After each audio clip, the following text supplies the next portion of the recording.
When I was 21, I got locked up and ended up inside of a California prison. And when that happened, my life stopped. Time just froze. And I'm 41 now. It's 20 years later, and I walk back onto a campus that used to feel familiar. And I come to realize that the world just moved on without me. Back then, college in Los Angeles, it felt different. There wasn't any cell phones, there wasn't social media, people didn't have these short attention spans, and people actually spoke face to face. And if you weren't outside, you just didn't exist.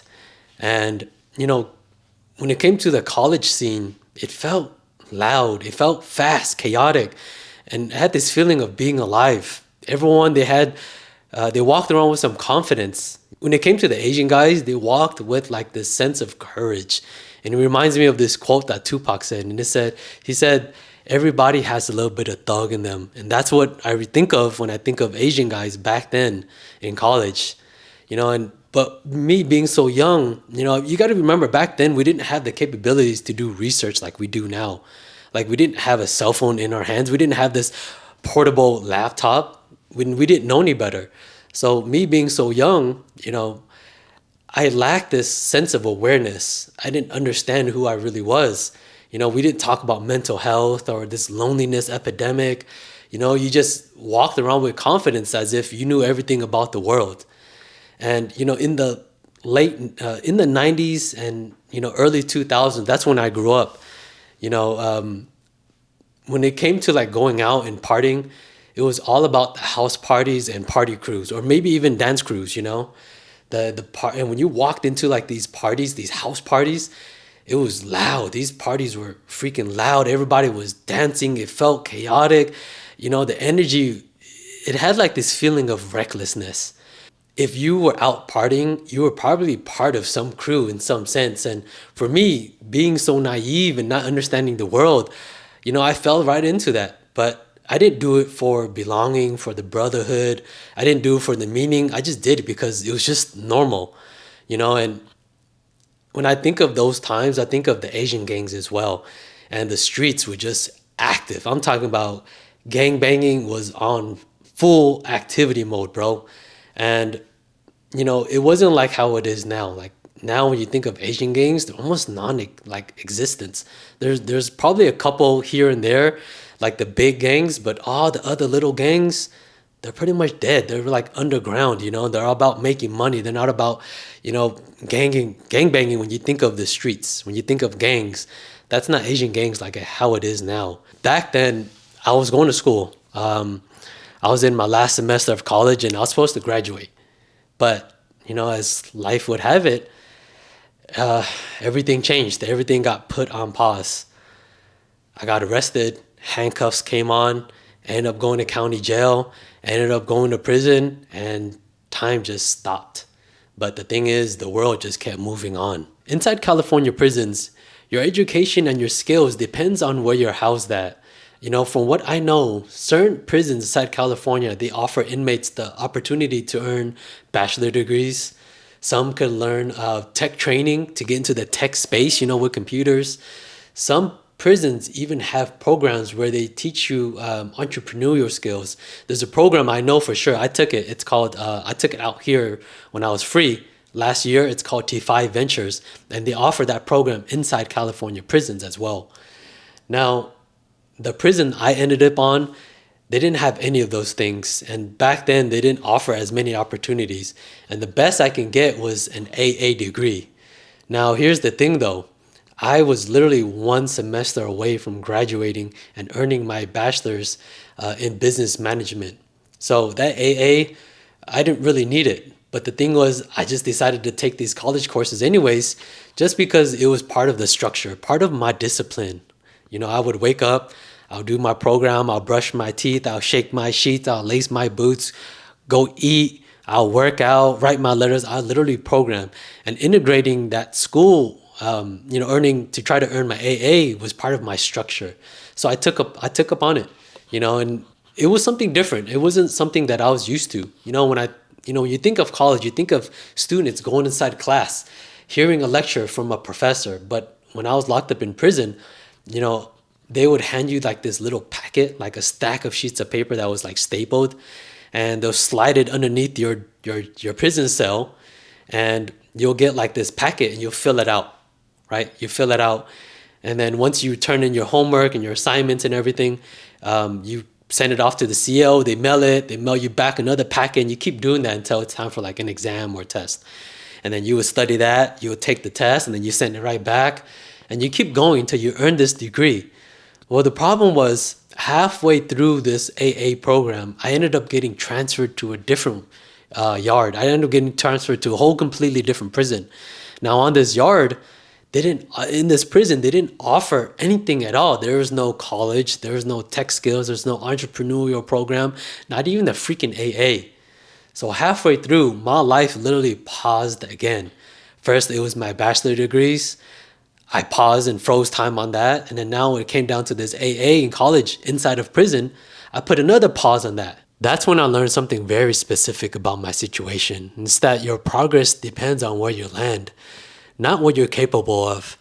Not because the system wants to stop you, but the system isn't built around your path.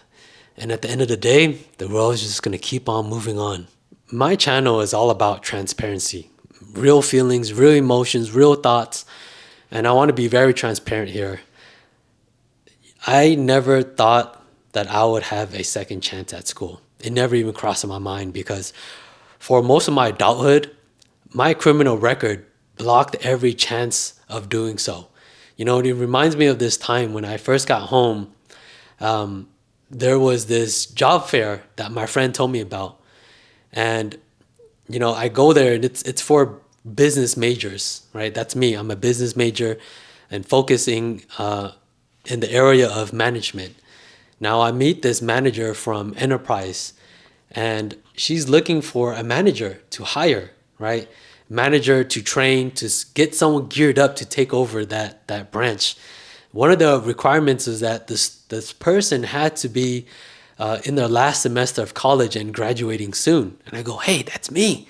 So I give her my resume, but here's the thing. She didn't know that I was arrested, that I got locked up, that I did years inside prison. So I give her my resume, everything works out.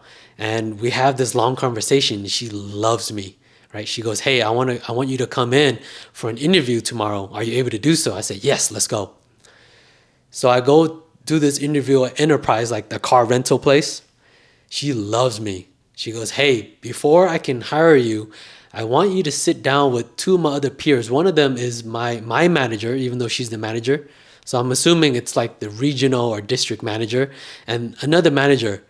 And are you able to come back tomorrow? I said, let's go, bet, I can do that. So I come back tomorrow, same thing, I'm dressed up, suit and tie, and they freaking love me, man. And you can tell they're ready to hire me. They want to give me that conditional offer. You know, and at the end of every interview, they always ask you like, hey, do you have any questions for us? And me, I'm all about transparency. And I know such a large organization like Enterprise, the car rental place, they're going to run my background and my crime is going to pop up. And I haven't got my stuff expunged, so it's going to just boom, it's going to be right in their face. So instead of asking a question, I tell them what happened. You know, I'm very open and I'm very honest about this. And maybe that was something I never should have done. But at the time, that's what I felt like I should have done anyways, because if they hire me, they're going to run the background check. They're going to deny me anyway. So why go through all that mess and just be upfront? The vibe is much different. It's a much colder, kind of detached vibe. So we shake hands, I leave.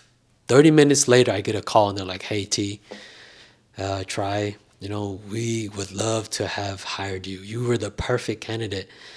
You know, you seem like the exact person we're looking for, the exact fit, the right mindset, the right attitude for our culture. You fit right into us. However, unfortunately, with your type of background, we can't hire you.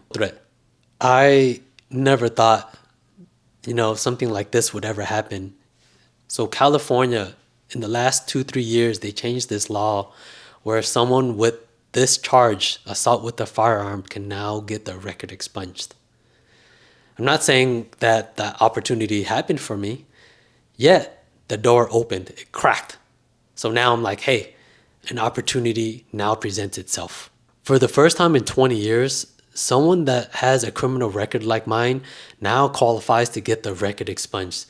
I haven't had an opportunity like that happen ever since I left college in handcuffs. Now that I'm 41, I went back to college. I'm back at school, and I didn't go back because it was for nostalgia. I didn't go back because, I was looking for closure. I went back because it was practical. And now that I'm 41, I have opportunities that I have access to now that I lost when I was 21. Walking back onto campus at 41 years old feels so much different than it was back then. The place just feels so much smaller. And it's not because the place changed, it's because I changed. When I walk on campus, there's like this vibe of like Gen Z, right? That's like the best way I can put it. People are much more softer emotionally, physically. They're so emotional. They're so in tune with like their feelings, their stress and who they are. And maybe that's through technology, and they're afforded this opportunity to have more self-awareness, but in doing so, they become so emotional. And as a result, a lot of these students, they try to cheat every possible chance they can get. When I'm in class, I see students cheat on exams in class using their phones, using ChatGPT. On their essays, they only use ChatGPT, so they lose that creativity that their mind has, and for me, it doesn't really matter. I don't care what they do. As long as it doesn't interfere with my program, we're Gucci, man. And when it comes to school, I grind very quietly. I show up to class, I participate, I sit right in the front, and if I'm not in class, I'm at the library. And if I'm not at the library, I'm back at the crib and I'm reading. I'm doing my assignments. I'm reading pre-lecture readings before the class even starts. And maybe it's because of my age. I'm 41 and I'm going to school with students that are only 20. My peers are half my age. Shoot, man, I could even be some of these kids, daddies, you know? And it just makes me feel a little bit sad because coming back onto campus, the culture that I knew no longer existed. Like the street influence isn't there anymore. There's no more edge. When I left, there was like this feeling, and if you're old enough to understand this and you're Asian, there was this AZN culture. We had a lot of pride of being Asian. I'm Vietnamese, so I had a lot of Vietnamese pride back then. And you will hear students nowadays, oh yeah, I'm Asian this and I'm Asian that. But it holds a whole new identity. That identity doesn't have the weight that it once carried before. So yesterday I was walking on campus and I saw a familiar face. Now this guy, we used to hang out together because we had mutual friends at school. But the thing is, I never really got to know him on a one-on-one basis. But as soon as I saw him, I recognized him immediately because he looked exactly the same. The thing is though, 20 years had passed for me, but he stayed in the exact same world. And when I saw him, we didn't make eye contact. So I didn't want to force anything, and we just walked by each other and we just crossed paths and that was it. But the thing is though, that moment, it hit differently for me. When I saw him, he represented a timeline that I never finished. For him, he built a career as opposed to me, I built survival. It reminded me that we are two Asian men on the same campus, but we're just on two different universes. So I'm finishing up my first semester back after 20 years, and I'm actually gonna make the dean's list. This is something that I've never ever thought possible. For those that don't understand what the dean's list is based off your current grades that you have now. It's a 3.5 GPA average or higher. So in my classes, I have an A, I have two Bs, one is a B plus, and in my last class that I haven't taken the final yet, but even before showing up to the final, based off my grades, I don't even have to take the test, and I still have a B plus. I have an 89%. So even if I get a 0 on my final, I still have an 89% because that's how hard I grinded. But that just goes to show you where my mind is at, how different it was when I was 21 years old compared to how I am now. I'm almost studying as if this is my last chance of life, even though I know it isn't. but I feel like it is, like my time is just kind of closing in. But it kind of gives you a mind, like a frame of how my thinking is compared to before. Before I just didn't care. When it comes to like your upper division courses in college, you just need a 75% grade in your class or higher to pass. That means a C or higher in order to pass that class, right? You can't get a C minus, you can't get a D plus, right? Or else you fail that class and you have to retake it. But back when I was 21, I just want to give you an example of where my mind is at back then. And it reminds me of this time where I took astronomy. Astronomy 300 or 303 or something like that. It's an upper division elective. And this astronomy class, we only had 2 tests, a midterm and a final, and they were all multiple choice.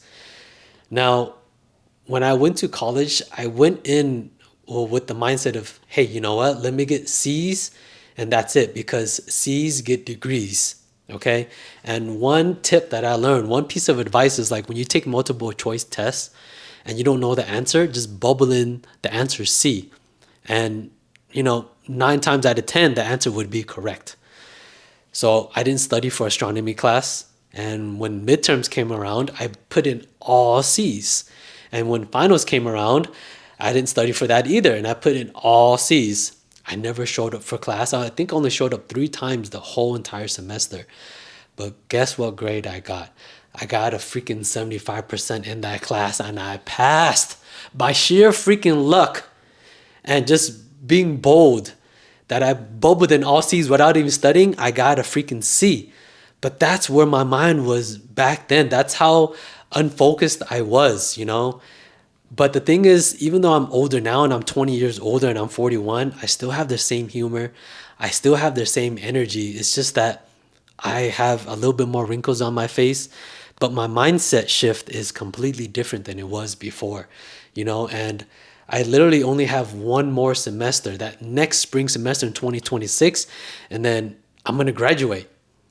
It's the degree I was supposed to graduate back when I was 21, but now I'll finish at 41. But, this isn't an accomplishment. This isn't, a victory. It's not success. It's movement. And it's movement that I haven't had in such a long time. Going back to school at 41 years old, it showed me something very simple. And it's that the world had moved on. That college campus culture, it softened. That Asian identity, that ASEAN pride, it had shifted. That street culture, it disappeared. That house party culture that I was so familiar with, it died out. And everything that I knew before had evolved into something I barely even recognized. But the thing is, I evolved too. Back inside California prisons, discipline became normal. Pressure became familiar, and focus became my survival. When I was 21 years old, back then, all I wanted to do was just graduate. But now at 41 years old, I expect nothing but excellence, Dean's List, top of the class, grinding quietly, no chat GPT, no shortcuts, no excuses. And, I study with this hunger that I didn't have when I was 21 years old. And I'm doing so not to prove anything, but it's just because I understand the weight of time now. And the world had moved on without me, and I moved on without it. We just didn't move together. And, finishing this degree won't erase the years that I lost. And it won't reconnect me with, the life that I left behind. But it does mean that I'm not wasting the time I do have left. So that's my story, everyone. But the thing is, this story is not done yet. There is so much more to unpack. And if you've been following my journey, you already know what comes next. Earlier, I did mention expungement. And then for those that have been following my journey, I have here in my hand a letter from Los Angeles Superior Court detailing my expungement. If you want to know if I got granted the expungement or I got denied, watch the next video that I drop. I made this video because yesterday when I saw that guy that I haven't seen for 20 years, it evoked some emotions out of me. And at that moment, I couldn't really break things down because I was so busy. I had meetings to go to, I had class, and I had everything going on. But last night, I finally had a moment of silence where I can reflect on my thoughts and my feelings to be able to make this video here. If this video in any sense made you think or evoke some emotions out of you, you can always subscribe and like the video and leave a comment to support this channel. And for those that don't know what this platform is about and want to help share this message, it's to be able to, help the younger generation of young men and women coming up behind us understand the pitfalls of life without actually burning their hands and learning the lessons the hard way. They can do so by listening to my stories, the things that I share in this channel, and taking the lessons away without actually going through it themselves. And if you want to support something like that, again, you can subscribe, you can like the video, you can share this with somebody that needs to hear this message, or you can even put a comment down below in the comment section to really push this out to the algorithm. And again, thank you for your time. You guys take care, and I'll see you guys next time. Peace.